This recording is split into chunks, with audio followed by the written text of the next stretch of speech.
In today's video, I'm going to teach you how to create a sales receipt in QuickBooks Online. By the end of this walkthrough, you'll know exactly how to record a sale that's been paid on the spot, so your books stay accurate and up to date.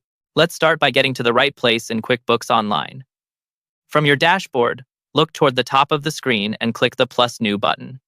This is the main shortcut menu for creating transactions. When the menu opens, find the Customers column, then click Sales Receipt. This tells QuickBooks that you're recording a sale where you've already received payment instead of sending an invoice to be paid later. Now you'll see the sales receipt form. We'll work through it from top to bottom. First, choose the customer. Click in the Customer field and select an existing customer from the drop-down list. If this is a new customer you haven't added yet, click Add New, enter their basic details, and save. Keeping your customer list accurate will make future transactions much faster. Next, set the payment method. This should match how the customer actually paid you, such as cash, credit card, or check. Choosing the correct method helps with reconciling your bank and understanding how money is coming into your business.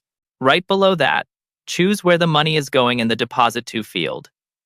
If you're not depositing it directly into a specific bank account yet, select Undeposited Funds. This is a holding account that groups multiple payments together until you record a combined bank deposit, which makes your bank reconciliation cleaner. Now move down to the Product or Service section. Use the drop-down to select the items or services you sold. Each line should describe what the customer purchased. Once you've selected an item, make sure the quantity and rate fields are correct. As you adjust the quantity or rate, you'll notice that the amount updates automatically, along with the subtotal and total at the bottom. Take a moment to fill in any other relevant details. This might include sales tax, shipping charges, or tags you use for tracking projects, locations, or campaigns. Adding this information now helps you pull accurate reports later. When everything looks correct, it's time to save the receipt.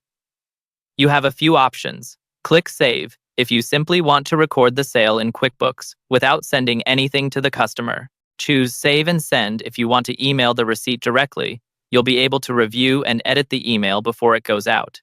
Or click Save and Close to save the receipt and exit the window, bringing you back to where you started.